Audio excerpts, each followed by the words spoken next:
बिस्मिल्लाहिर्रहमानिर्रहीम। अस्सलाम वालेकुम। 9th class. आज हमने आपकी बुक के चैप्टर नंबर 2 एटॉमिक स्ट्रक्चर को स्टडी करना है। तो चैप्टर को स्टडी करने से पहले मैं आपको बता दूं कि बोर्ड के अंदर इस चैप्टर के अंदर से आपको जो है वो पेयरिंग स्कीम जो आ गई है आपको पता है आपकी बुक के लास्ट पेज पे दी हुई है। और अब आपका सिलेबस तो शॉर्ट होना नहीं है, तो आप ये बात देख लें पेयरिंग स्कीम के हिसाब से आपको इस चैप्टर के अंदर से कितने क्वेश्चन आने हैं। तो एक आपको जो चैप्टर नंबर 2 के अंदर से एक आपको MCQ आना है, उसके अलावा 2 इस चैप्टर के अंदर से शॉर्ट क्वेश्चंस आने हैं और एक आपको जो है वो इस चैप्टर के अंदर से लॉन्ग आना है 4 नंबर का। तो इस तरीके से टोटल जो है वो 7 से 8 नंबर का जो पेपर है ना वो आपको चैप्टर नंबर 2 से आना है। तो चले बेटे इस चैप्टर को स्टार्ट करते हैं। यहाँ पर ये जो आपको पेज नंबर 18 पेज के ऊपर ये जो पैराग्राफ दिया गया ना, इस पैराग्राफ को आपने सिर्फ MCQ के पॉइंट ऑफ व्यू से स्टडी करना है और यहाँ से MCQ के अलावा कुछ भी नहीं आ सकता। अब जो हमारे पास जो मेन टॉपिक है वो है स्ट्रक्चर ऑफ एटम। एटम की साख्त कैसी है, तो चलें इसको स्टार्ट करते हैं। The idea of atom was first proposed in Greece when the philosopher Democritus declared that all the matter is made up of tiny particle. कहते जो एटम के बारे में जो पहला जो ख्याल या एटम का जो तस्वुर था ना दुनिया के अंदर सबसे पहले कि एटम नाम की कोई चीज पाई जाती है, ये सबसे पहले जो था ग्रीस के अंदर एक फिलोसोफर था डेमोक्राइटस, उसने ये बताया था। ठीक है, और डिक्लेयर ये वाजे किया था that all the matter is made up of tiny particle. इसने कहा था कि दुनिया का तमाम जो मादा है ना वो छोटे छोटे जर्रात से मिलकर बना हुआ है। He name this particle as atom. उसने उन छोटे छोटे टाइनी पार्टिकल छोटे छोटे जर्रात को एटम का नाम दिया। A particle that can not be further सब डिवाइडेड। और ऐसा पार्टिकल एटम को कहा जिसको हम मजीद तकसीम नहीं कर सकते। उसने एक तो सबसे पहले एटम का कॉन्सेप्ट दे दिया। इससे पहले एटम का कॉन्सेप्ट किसी को भी नहीं पता था कि एटम नाम की कोई चीज पाई जाती है। ठीक है, फिर उसने ये भी कह दिया कि एटम बहुत ज्यादा छोटा है। हमने ये बात बहुत मतलब की है कि अगर मैं एक डॉट लगाती हूँ ना तो इस डॉट के अंदर मिलियन बिलियन ट्रिलियन एटम मौजूद है। तो एटम इतना छोटा है। तो उसने कहा कि एटम एक तो छोटा बहुत है और इसके अलावा एटम अंदर से खाली है, इसको हम मजीद जो सब डिवाइड मतलब तकसीम नहीं कर सकते। फिर अराउंड 1800 के करीब एक इंग्लिश केमिस्ट जॉन डेल्टन नाम का साइंटिस्ट था। तो उसने क्या किया, उसने बहुत सारे मैनी एक्सपेरिमेंट, बहुत सारे तजर्बात किए कंपाउंड्स के साथ, जिससे उन एक्सपेरिमेंट से उन्हें बहुत सारे सबूत मिले for the existence of atom. मतलब इसने जो एटम के होने की बात की थी ना, इसको प्रूव करने के लिए 1800 की सदी में ये जॉन डेल्टन नाम के साइंटिस्ट ने जो था ना एक्सपेरिमेंट परफॉर्म किया कि मुझे पता तो चले कि ये जो इसने ये जो बात की है वो ठीक की है या नहीं की। तो इसकी बात बिल्कुल ठीक थी एटम के बारे में, सिर्फ एटम के कॉन्सेप्ट के बारे में कि एटम नाम की कोई चीज है, हाफ कॉन्सेप्ट इसका ठीक था।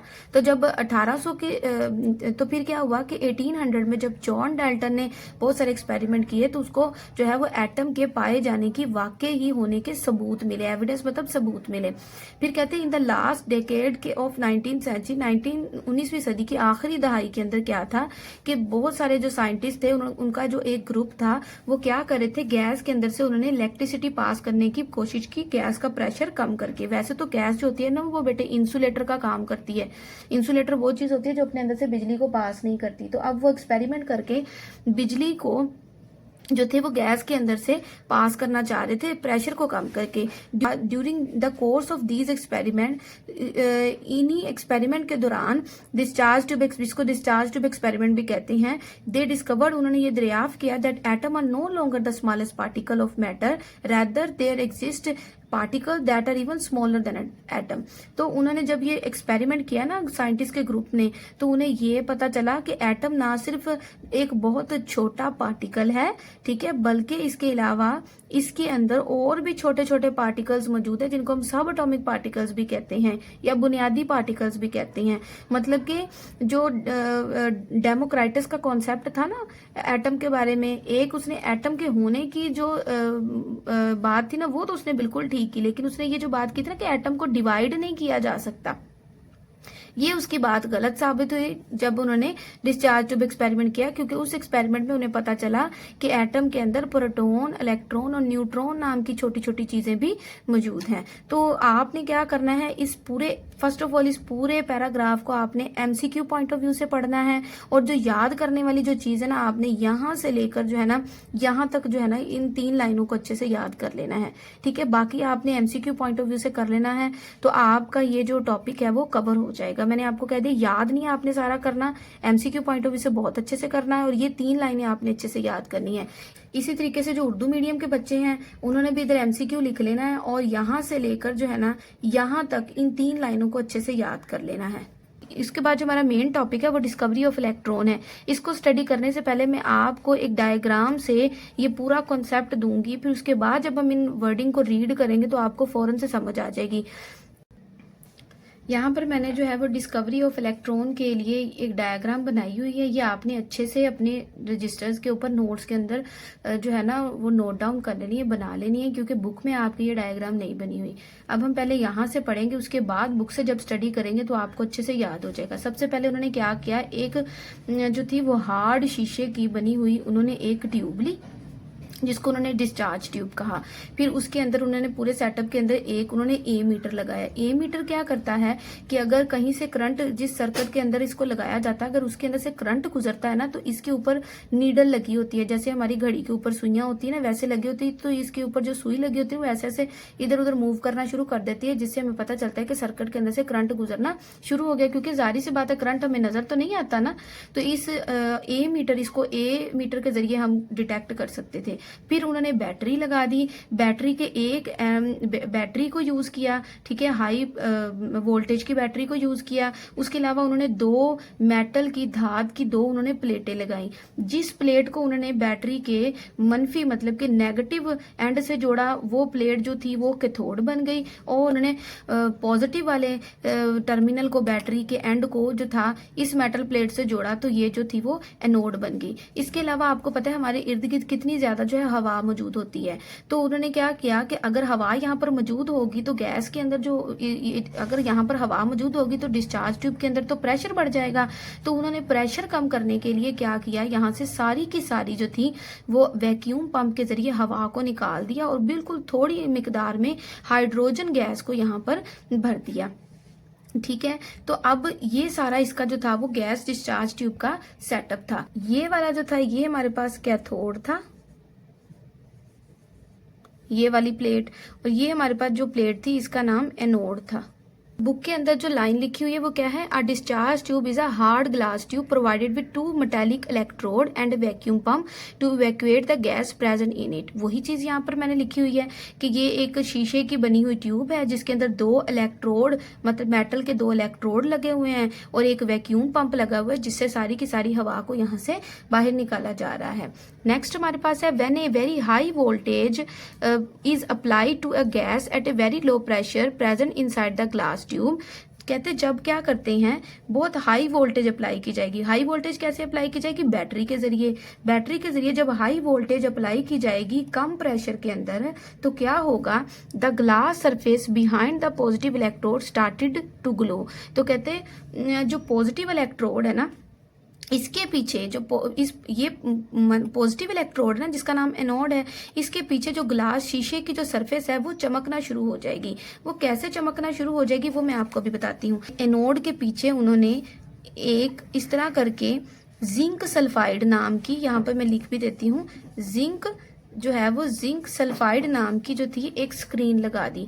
अब जिंक सल्फाइड एक ऐसी चीज है कि जब भी इसके ऊपर कोई चीज आकर टकराती है ना तो ये चमकना शुरू कर देती है। तो जब यहाँ से उन्होंने बैटरी से हाई करंट दिया, जब उन्होंने हाई वोल्टेज बैटरी से इन 2 इलेक्ट्रोड को कनेक्ट करके जब वोल्टेज को ऑन किया तो क्या हुआ कि ग्लास सरफेस जो थी, ये एनोड के पीछे वाली जो स्क्रीन थी ना, ये चमकना शुरू हो गई। क्यों शुरू होगी, क्योंकि कैथोड से रेज निकल कर आ रही थी और एनोड की तरफ जा रही थी और हमें पता चला जिंक सल्फाइड के चमकने की वजह से। अब क्या, क्योंकि ये रेज जो थी वो कैथोड से निकल कर आ रही थी तो इसलिए हमने इनको कैथोड रेज का नाम दे दिया।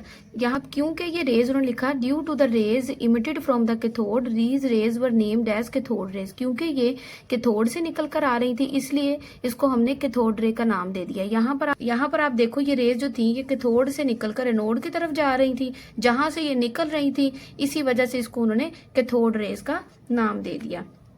उसके बाद आगे जाकर यहाँ पर उन्होंने लिखा होगा कि ये जो इन रेज को, कैथोड रेज को हम जो है वो नेगेटिव रेज भी कहेंगे, क्योंकि ये नेगेटिव प्लेट से निकल कर आ रही हैं, इसलिए इसको जो है वो नेगेटिव रेज का भी नाम दिया जाएगा। ठीक है, उसके बाद यहाँ से एक शॉर्ट क्वेश्चन बन सकता है, व्हाट इज डिस्चार्ज ट्यूब।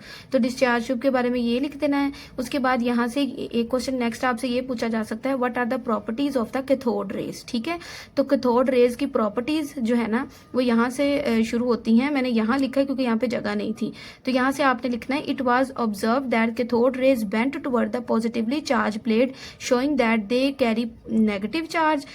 अब इस लाइन का क्या मतलब है? अब क्या किया कि थॉमसन साइंटिस्ट जो था उसने क्या किया, यहाँ पर मैग्नेट लगा दिए। ठीक है, मैग्नेट लगा दिए, या फिर उसने क्या किया कि यहाँ पर उसने पॉजिटिव और नीचे भी एक नेगेटिव प्लेट्स लगा दी, फील्ड्स लगा दी। तो यहाँ पर जब उसने लगाई तो यहाँ पर उसने पॉजिटिव रखा, तो ये जो नेगेटिव आपको पता है ऑपोजिट चार्जेस अट्रैक्ट करते हैं, तो यहाँ से रेज जो सीधा जा रही थी ना, जब अपने ऊपर चार्ज पॉजिटिव रखा तो इस रेज ने ऐसे करके ऊपर की तरफ जाना शुरू कर दिया, ऊपर की तरफ जाना शुरू कर दिया। तो उससे हमें ये पता चला कि कैथोड रेज क्योंकि पॉजिटिव की तरफ बेंट हो रही हैं, झुक रही हैं, तो इसलिए कहा कि ये जो रेज हैं इनके ऊपर जो है वो नेगेटिव चार्ज मौजूद है। तो इसी तरीके से थॉमसन ने जो थे वो मैग्नेट लगाकर भी क्या किया था, इस चीज को कंफर्म किया था। फिर उसके बाद ये मैंने मैग्नेट वाली बात आपको बता दी। फिर थॉमसन ने ये भी नोटिस किया the cathode raise was also diverted by the magnetic field, यही कि जब मैग्नेट लगाएंगे तो मैग्नेटिक फील्ड के अंदर भी जो थी वो डाइवर्ट कर रही थी। ठीक है, झुक रही थी, अपना रास्ता जो था वो बदल रही थी। फिर Thomson use this finding of experiment to calculate the mass to charge ratio of the cathode rays which finally proved that cathode rays are in fact the negatively charge particle material. फिर उसने क्या किया कि इसी एक्सपेरिमेंट की जो findings थी, जो हमारे पास रिजल्ट आए थे, उसी के जरिए उन्होंने इसकी मास टू चार्ज रेशो को भी फाइंड किया। और उसके अलावा उन्हें यह भी पता चला कि ये जो कैथोड रेज होती हैं ये मनफी चार्ज रखने वाले पार्टिकल्स होते हैं। These particles were later named as electron, बाद में इनको इलेक्ट्रॉन का नाम भी दिया गया। और आपको पता है इलेक्ट्रॉन के ऊपर जो होता है वो माइनस का चार्ज होता है। It was also shown that electrons are the sub atomic particle of the element, और ये भी पता चला कि जो इलेक्ट्रॉन होते हैं वो एटम के सब एटॉमिक पार्टिकल होते हैं। इस पूरे पैराग्राफ के अंदर से मैंने आपको जो शॉर्ट क्वेश्चंस बताए हैं कैसे कैसे पेपर में आ सकते हैं। नंबर 1 तो ये है व्हाट इज डिस्चार्ज ट्यूब, तो आपने यहां से यहां तक लिखना है। नेक्स्ट क्वेश्चन आपने लिखना है what are the properties of the cathode rays. तो कैथोड रेज की प्रॉपर्टीज क्या थी, यहां से लेकर जो है वो यहां तक आपने कैथोड रेज की प्रॉपर्टीज लिखनी है। और उसके अलावा how electrons were discovered, electron को डिस्कवर किया गया, तो उसके अंदर आपने फिर यहां से लेकर जो है ना यहां तक करना है। इस तरह के 3 शॉर्ट क्वेश्चन जो है ना वो यहाँ से बन सकते हैं। कैसे जो उर्दू मीडियम के बच्चे हैं उन्होंने भी यहाँ पर लिखना है डिस्चार्ज ट्यूब क्या होती है और उसका यहाँ से यहाँ तक लिखना है। फिर यहाँ पर हेडिंग देनी है कैथोड रेज की खसूसियात क्या होती हैं, और यहाँ से लेकर जो है कैथोड रेज की खसूसियात जो है ना वो यहाँ तक आपने करनी है। यहाँ पर जो है वो डिस्कवरी ऑफ प्रोटोन की बात करते हैं। डिस्कवरी ऑफ प्रोटोन के अंदर सबसे पहले आपको यहाँ से जो एक शॉर्ट क्वेश्चन बन सकता है वो ये है how proton were discover, proton को कैसे डिस्कवर किया गया। तो सबसे पहले इसको पढ़ते हैं। The presence of positively charge particle in atom has been first observe by E Goldstein. 1886 के अंदर गोल्डस्टीन नाम का एक साइंटिस्ट था जिसने हमें प्रोटोन के प्रेजेंट होने की बात के बारे में बताया था। ये इस कॉन्सेप्ट के ऊपर भी बेस करता था कि एटम जो है वो इलेक्ट्रिकली न्यूट्रल है, तो उसके ऊपर सेम नंबर ऑफ पॉजिटिव और नेगेटिव चार्जेस मौजूद है। फॉर एग्जांपल ये एटम का एक स्ट्रक्चर है, एटम के सेंटर में न्यूक्लियस के अंदर प्रोटॉन और क्या होते हैं, न्यूट्रॉन होते हैं। प्रोटॉन के ऊपर पॉजिटिव चार्ज, न्यूट्रॉन के ऊपर नेगेटिव चार्ज होता है, और इर्द गिर्द जो शेल्स होते हैं उनके अंदर इलेक्ट्रॉन जो होते हैं वो रिवॉल्व कर रहे होते हैं। तो फॉर एग्जांपल हम यहाँ पर एग्जांपल ले लेते हैं कि हमें समझ आ जाए कि पॉजिटिव और नेगेटिव इक्वल चार्जेस का मतलब और न्यूट्रल होने का मतलब क्या है। अब फॉर एग्जांपल हम कार्बन की बात करते हैं, तो कार्बन का जो एटॉमिक नंबर होता है वो 6 होता है। तो इसके पास 6 ही प्रोटॉन है और 6 ही इसके पास क्या है, इलेक्ट्रॉन है। प्रोटॉन के ऊपर पॉजिटिव चार्ज होता है तो +6 आ जाएगा, इलेक्ट्रॉन के ऊपर नेगेटिव चार्ज होता है तो -6। तो पॉजिटिव नेगेटिव कट करके हमारे पास एज अ होल आंसर क्या आता है, 0 आता है। तो इसीलिए हम कहते हैं कि जो एटम है ना उसके अंदर डिफरेंट चार्जेस होने के बावजूद भी जो एटम है वो एज अ होल न्यूट्रल होता है, 0 चार्ज होता है उसके ऊपर। तो ई गोल्डस्टीन ने क्या एक्सपेरिमेंट परफॉर्म किया। इसने क्या किया कि इसने भी गैस डिस्चार्ज ट्यूब ली, ठीक है, और उसके अंदर जो कैथोड था ना, जिसके ऊपर जो था नेगेटिव चार्ज होता है, उसके अंदर सुराख कर दी। ये बात याद रखिएगा, जो कैथोड होता है उसके ऊपर नेगेटिव चार्ज होता है, जो एनोड होता है उसके ऊपर पॉजिटिव चार्ज होता है। तो इसने क्या किया कि जो कैथोड था उसके अंदर सुराख कर दिए, और फिर उसने देखा कि एक नई तरह की जो रेज हैं वो एनोड से निकल कर आ रही हैं, पॉजिटिव से निकल कर आ रही हैं और नेगेटिव की तरफ जा रही हैं। और उसने इन रेज को जो है वो एनोड रेज या केनाल रेज का नाम दे दिया। यहाँ पर ये पूरा सेटअप वगैरह, बैटरी वगैरह लगाई हुई है। एक बात याद रखिएगा, जो गैस होती है वो एज ए इंसुलेटर का काम करती है, मतलब अपने अंदर से बिजली को पास होने नहीं देती, ठीक है। लेकिन जब हम हाई वोल्टेज बैटरी लगाते हैं ना, तो वो उस गैस के अंदर से जो एटम होते हैं ना उनको आयोनाइज कर देते हैं, जिसकी वजह से फिर वहां से जो है वो करंट गुजरना शुरू हो जाता है। तो यहाँ पे properties of these rays seem to be very depending on the gas use in the discharge tube. कहते हैं जो केनाल रेज और एनोड रेज ना, इनकी जो खसूसियात होती है ना, वो किस किस्म की गैस हमने ट्यूब के अंदर यूज की है ना, उस पर डिपेंड करती हैं, ठीक है। इनफैक्ट हम ये कह सकते हैं, दरहकीकत he discovered that gas ion and this also include hydrogen ion. इसने गैस के आयंस को जो था वो डिस्कवर किया था। मैंने आपको भी बात बताई कि जब गैस को हाई प्रेशर, गैस को जब हाई वोल्टेज देते हैं तो उसके अंदर से इलेक्ट्रॉन जो है वो बाहर, फ्री इलेक्ट्रॉन बाहर निकल आने की वजह से गैस जो होती है वो आयोनाइज हो जाती है। तो उसने वही चीज यहाँ पे डिस्कवर की। Goldstein at the time knew nothing about this its significance. इस टाइम इसको गैस के आयंस और इन सारी चीजों के की अहमियत, सिग्निफिकेंस का मतलब अहमियत के बारे में उसको नहीं पता था। अब यहां तक आपने डिस्कवरी ऑफ प्रोटॉन कर ली। अब नेक्स्ट हमारे पास जो था ना, जो वो यहाँ से आपको जो शॉर्ट क्वेश्चन पूछा जा सकता है वो है, what are the results of Rutherford experiment. कि रदरफोर्ड ने जो एक्सपेरिमेंट किया था ना, उसके निताइज क्या थे।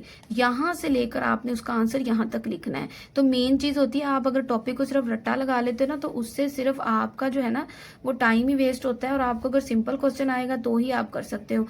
अदरवाइज तो आप जो है ना फिर बैठे रहोगे अगर आपको कोई कंसेप्चुअल क्वेश्चन अंदर से आ जाएगा। सबसे इंपॉर्टेंट शॉर्ट क्वेश्चन बन सकता है ना, वो ये है, what are the results of Rutherford experiment. आप अगर इसको सिंपल रट्टा लगा लोगे तो आपको अगर कॉन्सेप्चुअल क्वेश्चन अंदर से आ गया, केमिस्ट्री का ज्यादातर पेपर जो कॉन्सेप्चुअल ही होता है, तो फिर आप इस क्वेश्चन का आंसर नहीं आप देख सकोगे, क्योंकि आपने तो पढ़ा ही इसको डिस्कवरी ऑफ प्रोटॉन के अंदर है। तो यहाँ पे जो शॉर्ट क्वेश्चन है कि जो रदरफोर्ड का एक्सपेरिमेंट था उसके नताइज क्या थे, उसका आंसर यहाँ से यहाँ पर है। तो क्या था कि 1917 में रदरफोर्ड ने एक्सपेरिमेंट को परफॉर्म किया, तजर्बा परफॉर्म किया, जिसमें उसने ये साबित किया डेट हाइड्रोजन का जो न्यूक्लियस है is present in other nuclei, कि hydrogen nucleus is present in other nucleus. दूसरी न्यूक्लियाई का मतलब होता है न्यूक्लियस की जमा को कहते हैं, कि हाइड्रोजन का जो न्यूक्लियस है वो दूसरी न्यूक्लियाई के अंदर भी प्रेजेंट होता है। Rutherford thought that a hydrogen nucleus और proton must be fundamental building block of all the nuclei and also possibly a new fundamental particle as well. तो उसने कहा कि जो हाइड्रोजन है, ये जिसको हम अक्सर तौर पर प्रोटॉन भी कह सकते हैं, ये एक बुनियादी बिल्डिंग ब्लॉक, बुनियादी चीज है तमाम के तमाम न्यूक्लियस की, एंड आल्सो पॉसिबली एक नया जो है वो बुनियादी फंडामेंटल पार्टिकल भी है। तो यहाँ से लेकर यहाँ तक आपने इसको अच्छे से याद कर लेना। नेक्स्ट अब इसी टॉपिक को जो उर्दू मीडियम के बच्चे हैं उन्होंने यहाँ से जो है वो रदरफोर्ड के तजर्बात के नताइज बयान करें, इस तरह की हेडिंग देकर एक क्वेश्चन बना लेना है। अब उसका आंसर यहाँ से यहाँ तक कर लेना है, ठीक है। अब नेक्स्ट वाला, यहीं से पहले मैं उर्दू मीडियम के बच्चों को बता देती हूँ। यहाँ से जो नेक्स्ट शॉर्ट क्वेश्चन जो इंपॉर्टेंट बनता है वो ये है कि बुनियादी पार्टिकल्स क्या होते हैं या फिर सब एटॉमिक पार्टिकल्स क्या होते हैं। तो उसका आंसर बस यहाँ से यहाँ तक बनता है। वैसे तो आपने न्यूट्रॉन वाला जो है वो सारा याद करना है, लेकिन अगर आपको कोई शॉर्ट बन जाए अंदर से तो आपने ऐसे करना है। अब जो डिस्कवरी ऑफ न्यूट्रॉन है वो क्या हुआ कि 1933 में एक अनदर पार्टिकल न्यूट्रॉन भी डिस्कवर हुआ। पहले हमने इलेक्ट्रॉन को डिस्कवर किया जिसके ऊपर मनफी चार्ज था, नेगेटिव चार्ज था, फिर हमने प्रोटॉन को डिस्कवर किया जिसके ऊपर पॉजिटिव चार्ज था। अब हमने न्यूट्रॉन को डिस्कवरी देखी 1933 में, which is known as carry no charge. अब न्यूट्रॉन के ऊपर कोई चार्ज नहीं होता, उसके ऊपर जीरो चार्ज होता है। The mass of neutron almost the same as that of the proton. Proton के बराबर ही इसका मैस है, मतलब जितना प्रोटॉन का मैस होता है उतना ही जो है वो न्यूट्रॉन का मैस होता है, लेकिन इसके ऊपर चार्ज कोई भी नहीं होता। इसी तरीके से कि आपने भी इंग्लिश मीडियम के बच्चे ने सब एटॉमिक पार्टिकल्स के नाम से यहाँ से एक डेफिनेशन कर लेनी है, जो कि यहाँ से 3 particles electron proton neutron were given the name fundamental particle shown to be present in all the atom. ठीक है, यहाँ तक आपने कर लेना है। उसके बाद उन्होंने कहा कि सब एटॉमिक पार्टिकल, जो बुनियादी पार्टिकल जो होते हैं एटम के अंदर मौजूद होते हैं, वो प्रोटॉन, इलेक्ट्रॉन, न्यूट्रॉन होते हैं। और ये तमाम सिर्फ एक एटम नहीं बल्कि तमाम एटम के अंदर मौजूद होते हैं, irrespective of the fact that these atom behave very different from other. तो इस तरह उसने कहा कि जो हर एटम है ना, उसका बिहेवियर जो है वो दूसरे एटम से टोटली डिफरेंट है। जैसे मैंने आपको बताया कि हाइड्रोजन का ऑक्सीजन से डिफरेंट होगा, है सारे ही एटम, और लेकिन इनका बिहेवियर जो है एक दूसरे से डिफरेंट है। क्यों डिफरेंट है? क्योंकि उनके अंदर नंबर ऑफ प्रोटॉन, न्यूट्रॉन और इलेक्ट्रॉन जो हैं वो डिफरेंट है। ठीक है, उसके बाद हमने जो है वो डिस्कवरी ऑफ न्यूक्लियस के बारे में पढ़ना है।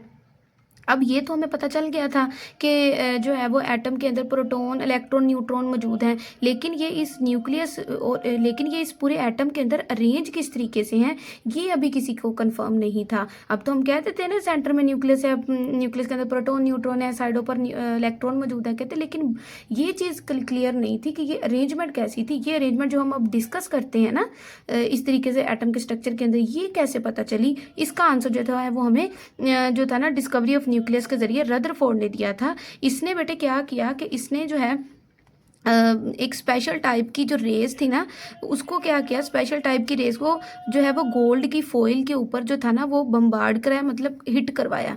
मतलब कि गोल्ड के एटम से बनी हुई एक मतलब लेयर थी, ठीक है, एक फॉइल थी, उसके ऊपर इसने क्या किया कि स्पेशल टाइप के पार्टिकल को हीट कराया। स्पेशल टाइप के पार्टिकल को आपकी बुक के अंदर जो है वो नाम नहीं दिया गया, लेकिन उनका नाम जो था ना वो अल्फा पार्टिकल्स था। ठीक है, अल्फा पार्टिकल्स के साथ जो था वो जब उसने जो है वो हिट करवाया तो उससे ये हुआ कि उसे ये पता चला कि एटम का जो ज़्यादातर जो मास है ना, वो ज़्यादातर जो उसका मैस है वो उसके न्यूक्लियस की वजह से है, और वो उसके सेंटर में जो है ना वो फिक्स है। ज़्यादातर उसका जो मैस है ना न्यूक्लियस का, वो उसके सेंटर की वजह से है, जिसके अंदर प्रोटॉन और न्यूट्रॉन मौजूद हैं। फिर उसने न्यूक्लियस के इर्द गिर्द मौजूद जो जगह है उसको एक्स्ट्रा न्यूक्लियर पोर्शन का नाम दिया। ठीक है, और उसने ये कहा कि जो है ना तमाम का तमाम जो एटम का जो मास है ना उसके न्यूक्लियस के अंदर कंसंट्रेटेड है, मतलब कि in the nucleus these particles are held together by strong nuclear force. और इन्हीं दो पार्टिकल की वजह से जो न्यूक्लियस है वो स्ट्रॉन्ग न्यूक्लियर फोर्स के साथ जो है वो एक दूसरे के साथ बाइंड हुआ है।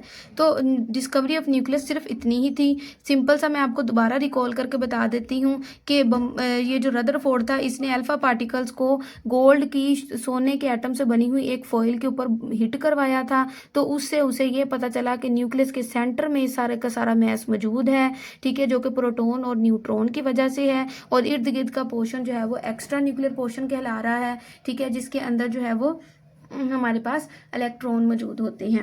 नेक्स्ट आपने इन चार्जेस को बहुत अच्छे से कर लेना है कि इलेक्ट्रॉन, प्रोटॉन और न्यूट्रॉन पर चार्ज कितना होता है, साइन भी आपको याद होना चाहिए। ये तो आपको पता होगा, अगर इलेक्ट्रॉन पे नेगेटिव चार्ज है तो उसके चार्ज के ऊपर यहाँ पे माइनस आएगा, प्रोटॉन पे पॉजिटिव है, यहाँ पे इसके ऊपर कोई चार्ज नहीं होता। इनका जो मैस आपने देख लेना है। ठीक है, तो ये इतना आपने कर देना है। फिर नेक्स्ट बोहर एटॉमिक मॉडल है। 1913 में नील बोहर नाम का एक साइंटिस्ट था, उसने एक मॉडल प्रपोज किया था हाइड्रोजन एटम के लिए, इसलिए इसको जो है बोहर एटॉमिक मॉडल का नाम दे दिया गया था। ठीक है, according to this model the electron can revolve around the nucleus of an atom in specific path called orbit. यहाँ पे शेल और ऑर्बिट की जो है ना डेफिनेशन लिखी हुई है। तो यहाँ पर ये तो यहाँ से एक तो आपको शेल या ऑर्बिट की डेफिनेशन पूछी जा सकती है। एज अ होल ये जो है ना बोहर एटॉमिक मॉडल लॉन्ग भी बहुत इंपॉर्टेंट है। ठीक है, तो यहाँ पर उन्होंने कहा कि इस मॉडल के हिसाब से जो इलेक्ट्रॉन होते हैं ना वो रिवॉल्व मतलब घूम रहे होते हैं न्यूक्लियस के गिर्द एक खास पाथ के अंदर, जिसको हम ऑर्बिट या फिर शेल कहते हैं। यहाँ से ऑर्बिट और शेल की डेफिनेशन निकलती है। उसके अलावा यहाँ पर जो बहुत इंपॉर्टेंट शॉर्ट क्वेश्चन है वो ये है, what are the postulate of Bohr atomic model. Bohr atomic model के जो है पोस्टुलेट आपसे पूछेंगे। यहाँ तक नंबर 1 है, नंबर 2 यहाँ से यहाँ तक है, एक 3 और 4 टोटल जो है वो 4 जो है वो इसके पोस्टुलेट है। तो पोस्टुलेट नंबर 1 को करने से पहले आपने यहाँ से यहाँ तक शेल या ऑर्बिट की हेडिंग दे देनी है और शेल और ऑर्बिट की डेफिनेशन कर लेनी है। फिर आपने यहाँ पे पोस्टुलेट की हेडिंग देनी है। सबसे पहला पोस्टुलेट है, what are when the electron is revolving in one of these orbit. जब इलेक्ट्रॉन इन ऑर्बिट के अंदर घूम रहा होता है तो उसकी एनर्जी जो होती है फिक्स होती है। And when electron is present the orbit which is closer to the nucleus its energy is minimum. और जब इलेक्ट्रॉन जो है उस ऑर्बिट के अंदर मौजूद होता है जो कि न्यूक्लियस के करीब होता है, उसकी एनर्जी सबसे कम होती है, और इसी को हम ग्राउंड स्टेट भी कहते हैं। सबसे कम एनर्जी स्टेट जो होती है एटम की। थर्ड वाली उसने कहा कि orbit that are farther away from the nucleus possess successively greater energy. इसी तरीके से जैसे जैसे जो है ना वो ऑर्बिट न्यूक्लियस से दूर होते जाते हैं, उनकी एनर्जी भी होती है वो Aahista Aahista step by step जो होती है वो बढ़ती जाती है। तो the electron is not allowed to occupy a space in between the orbit. और इलेक्ट्रॉन जो होते हैं ऑर्बिट के दरमियान में कहीं पे भी नहीं रह सकते। यहाँ पर मैं आपको ये जो डायग्राम बनी यहाँ से समझाती हूँ। वो कहते हैं कि यहाँ पे ये एटम के सेंटर में न्यूक्लियस है, ठीक है। इस न्यूक्लियस के करीब तरीन जो शेल में जो इलेक्ट्रॉन होगा ना, उसकी एनर्जी जो होगी वो सबसे कम होगी, तो उसको हम ग्राउंड स्टेट में कहेंगे कि वो मौजूद है। कहते हैं जिस तरह हम न्यूक्लियस से दूर दूर आगे आगे जाते जाएंगे बाहर की तरफ, तो उस जो शेल्स है ना, उनकी जो एनर्जी भी है ना वो बढ़ती जाएगी। यही बात यहाँ पर उसने लिखी हुई है। और उसने ये कहा कि अब ये देखो, आप एक इलेक्ट्रॉन यहाँ पर रिवॉल्व कर रहा है, यहाँ पर रिवॉल्व कर रहा है, इन दो ऑर्बिट के कहीं दरमियान में यहाँ पर इलेक्ट्रॉन नहीं हो सकता, वो सिर्फ और सिर्फ जो है ना यहाँ पर इवॉल्व कर रहा है, ठीक है। तो ये चीज हमने जो है वो अच्छे से याद रखनी कि दो ऑर्बिट के दरमियान में इलेक्ट्रॉन कहीं नहीं आ सकता। अपने जो फिक्स पाथ है ना, ये जो आपको लाइंस नजर आ रही सिर्फ यहीं पर ये रह सकता है। तो ये जो 4 पोस्टुलेट के अंदर उसने ये बात की है जो मैंने आपको यहाँ पर अभी एक्सप्लेन की है। जो उर्दू मीडियम के बच्चे हैं ना बेटे, आप लोगों ने क्या करना है, उर्दू मीडियम के बच्चों ने भी यहाँ पर मैंने निशान लगवाए 1 2 3 4, ये 4 पोस्टुलेट है। यहाँ पर आपने हेडिंग देनी है बोहर के एटॉमिक मॉडल के मफरूजात। आपको इस तरीके से ये क्वेश्चन आ सकता है। ये कर लिया। अब हम यहां पर एक डेफिनेशन बनती है एनर्जी शेल्स की। यहाँ पर एक डेफिनेशन बनती है एनर्जी शेल की, जो आपने पहले यहाँ से लेकर यहाँ तक कर लेना है। फिर यहाँ पर आपने बेटे हेडिंग देनी है के शेल की। के शेल का मतलब के शेल की हेडिंग देनी है या फिर फर्स्ट शेल की। यहाँ पे लिखा क्या हुआ है, कहते हैं जो शेल जो है वो न्यूक्लियस के जो सबसे ज्यादा करीब होता है उसको हम फर्स्ट शेल कहते हैं और के शेल भी कहते हैं, और उसकी एनर्जी जो होती है वो फिक्स होती है, कहते हैं। इसी तरीके से जो सेकंड शेल होता है वो भी न्यूक्लियस से खास डिस्टेंस पर मौजूद होता है। मतलब कि फॉर एग्जाम्पल अगर एक शेल यहाँ पर मौजूद है तो दूसरा शेल अपनी मर्जी से यहाँ पर नहीं हो सकता, वो भी एक खास न्यूक्लियस से जो है वो ना खास डिस्टेंस पर मौजूद होंगे आगे। तो कहते हैं उसकी एनर्जी जो होगी, जो सेकंड शेल के इलेक्ट्रॉन है उसकी एनर्जी फर्स्ट शेल के इलेक्ट्रॉन से बहुत ज्यादा होगी। तो यहाँ पर ये यहाँ से लेकर जो है ना यहाँ तक आपने कर लेना है। इसी तरीके से आगे कहते हैं के एल एम एन से आगे चलते जाएंगे। जिस तरह स्टेप बाय स्टेप सक्सेसिवली हम आगे जाते जाएंगे, वैसे वैसे हर शेल की एनर्जी जो है वो पीछे वाले जो शेल से वो बढ़ती जाएगी। ईच शेल इज फर्दर सब डिवाइडेड इनटू सब शेल्स और ऑर्बिटल्स। अब यहाँ पर मैंने आपको शेल की डेफिनेशन करवाई थी, यहाँ पर मैं आपको सब शेल की डेफिनेशन करवाने लगी हूँ कि हर शेल जो है ना, जैसे के शेल है, ठीक है, के शेल को अगर आगे हम डिवाइड करते हैं ना तो वो सब शेल्स के अंदर डिवाइड होता है। इसी तरीके से हर शेल जो है ना वो सब शेल के अंदर डिवाइड होता है, ठीक है। सब शेल के अंदर divide, the number of subshell present in a shell is equal to the value of the n for that shell. अब कितने किसी भी शेल के अंदर सब शेल होंगे ना, वो डिपेंड करता है उसकी एन की वैल्यू के ऊपर, ठीक है। सबसे पहले हमारे पास शेल था, अब शेल जब डिवाइड हुआ तो वो सब शेल में चेंज हो गया, ठीक है, सब शेल में चेंज हो गया। शेल बड़ी चीज है, उससे छोटी जो है वो सब शेल है। अब हर सब शेल के अंदर हर शेल के अंदर कितने सब शेल होंगे वो डिपेंड करता है इस शेल के नंबर के ऊपर। मतलब इसी तरीके से आपने सारे का सारा पैराग्राफ कर लेना है। जब एन की वैल्यू 2 आएगी तो इसका मतलब जो है यहाँ पर जो है वो 2 सब शेल होंगे एस और पी, और अगर 3 आ जाएगी तो एस पी डी हो जाएगा, और अगर 4 आ जाएगी तो S P D F number के जो हमारे पास सब शेल मौजूद होंगे। यहाँ पर हमारे पास according to the modern approach the electron are like charge cloud whose location around the nucleus can not be predicted with 100% certainty. Certainty का मतलब होता है यकीनी से, यकीन, बिल्कुल यकीन के साथ हम ये नहीं बता सकते। हम ये तो कह देते हैं कि इस शेल के अंदर जो है वो इलेक्ट्रॉन मौजूद होगा, लेकिन हम यकीन से ये नहीं कह सकते कि वो उस टाइम पर यहाँ मौजूद है, यहाँ मौजूद है, यहाँ मौजूद है। उसकी जो है वो हम पाथ अब तो बता सकते हैं कि इस पाथ में मौजूद है, लेकिन उस पाथ में किस पॉइंट पर मौजूद है ये नहीं बता सकते, ठीक है, यकीन के साथ। All we can say is that there is a certain probability of finding electron at a certain probable distance from the nucleus. तो जो चीज हम ये कह सकते हैं, हम ये कहते हैं कि सर्टन प्रोबेबिलिटी है। प्रोबेबिलिटी का मतलब होता है चांसेस हैं एक इलेक्ट्रॉन के होने के एक खास डिस्टेंस पे फ्रॉम द न्यूक्लियस पे, ठीक है। एक न्यूक्लियस से एक खास डिस्टेंस पर इलेक्ट्रॉन जो है वो इस खास पाथ के अंदर मौजूद होगा, लेकिन इस खास पाथ में किस पॉइंट पर मौजूद होगा ये हम फिक्स जो है वो नहीं कह सकते। यहाँ पे इंटरेस्टिंग इन्फॉर्मेशन है, ये आप पढ़ लीजिएगा। नेक्स्ट है, in order to find out the number of electron which can be accommodated in these extra nuclear shells, in extra nuclear shell के अंदर इलेक्ट्रॉन कितने पाए जाएंगे वो भी हम 2n² के फॉर्मूले से कैलकुलेट कर लेते हैं। He has advise the formula 2n² formula, तो इस साइंटिस्ट ने हमें 2n² का फॉर्मूला दिया था। इस फॉर्मूला के जरिए हम क्या करते हैं, शेल के नंबर के हिसाब से वैल्यू पुट करते जाते हैं और हमारे पास वैल्यू निकल कर आती जाती है। जैसे फॉर एग्जाम्पल मेरे पास अगर 2n² का हमने फॉर्मूला है, तो मैंने ये देखना है कि जो दूसरा शेल है उसके अंदर कितने इलेक्ट्रॉन होंगे, तो मैं 2 और यहाँ पर n की वैल्यू क्या लिखूंगी, 2 लिख दूंगी और स्क्वायर कर दूंगी, तो मेरे पास जो आ जाएगा 2 2 2 4 होते हैं, तो 8 आ जाता है आंसर। तो जो दूसरा शेल है ना उसके अंदर जो है वो कम से कम जो है वो मैक्सिमम जो है वो 8 इलेक्ट्रॉन आ सकते हैं। इसी तरीके से अगर मैं चाहती हूँ कि तीसरे शेल के मालूम करूँ, तो मुझे पता है तीसरे शेल का नंबर क्या होता है, 3rd होता है, तो मैं यहाँ पे बस क्या करूँगी, n की जगह पे 3 पुट करके स्क्वायर करूँगी, तो 2 आ जाएगा और 3 3 9 आ जाएगा, तो 2 9 कितने होते हैं, 18 होता है। तो इस तरीके से जो तीसरा शेल है उसके अंदर 18 इलेक्ट्रॉन पाए जाते हैं। तो यही सारा तरीकेकार यहाँ पर लिखा हुआ है, आपने पढ़ लेना है। सिमिलरली कहते हैं when there is n it mean n is equal to 2, इसका मतलब होता है यहाँ पर 8 इलेक्ट्रॉन मौजूद है, ये मैंने आपको पहले बता दिया। 3 है, 3 का मतलब 18 इन्होंने लिखा, मैंने आपको यहाँ पे प्रूव करके भी दिखाया कि कैसे 18 आएंगे, ठीक है। फिर उसके बाद नंबर ऑफ इलेक्ट्रॉन इन सब शेल की यहाँ पर हेडिंग देनी है आपने, और यहाँ से लेकर यहाँ तक बहुत इंपॉर्टेंट क्वेश्चन है, ये आपसे पूछ सकते हैं किस तरीके से कि how many electrons can be accommodated in each shell, ठीक है।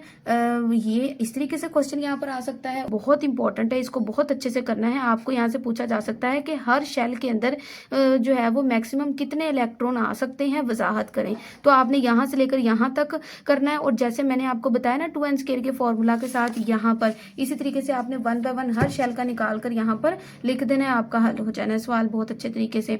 Maximum number of electron which can be accommodated in subshell are SPDF। अब यहाँ पर कहते हैं शेल के अंदर तो हमने बता दिया, लेकिन शेल से जो छोटी चीज है SPDF जिनको हम सब शेल कहते हैं, उसके अंदर इलेक्ट्रॉन कैसे निकालेंगे, तो उसका हमें उन्होंने बताया हुआ है कि जो S है ना, S के अंदर मैक्सिमम 2 इलेक्ट्रॉन आ सकते हैं, P के अंदर 6 आ सकते हैं, D के अंदर 10 आ सकते हैं, और F के अंदर जो है वो 14 इलेक्ट्रॉन आ सकते हैं, ठीक है। तो ये सारी चीज़ यहाँ पर उन्होंने लिखी हुई है, आपने सिर्फ यहाँ से ना यहाँ तक कर लेना है और आपका ये जो है ना कंप्लीट हो जाएगा, ज़्यादा आपको करने की ज़रूरत नहीं है, ठीक है बेटे। तो आज का लेक्चर जो था वो इतना ही था। इंशाल्लाह नेक्स्ट लेक्चर के अंदर हम एटॉमिक नंबर, मास नंबर और आइसोटोप के बारे में स्टडी करेंगे, ठीक है। उम्मीद करती हूँ आपको समझ आई होगी। अगर आपको वीडियो की समझ आई है तो आपने मुझे कमेंट सेक्शन में बताना है। अगर आपको किसी भी चीज़ की कन्फ्यूजन है तो आप मुझसे कमेंट सेक्शन में पूछ सकते हैं। अल्लाह हाफिज़।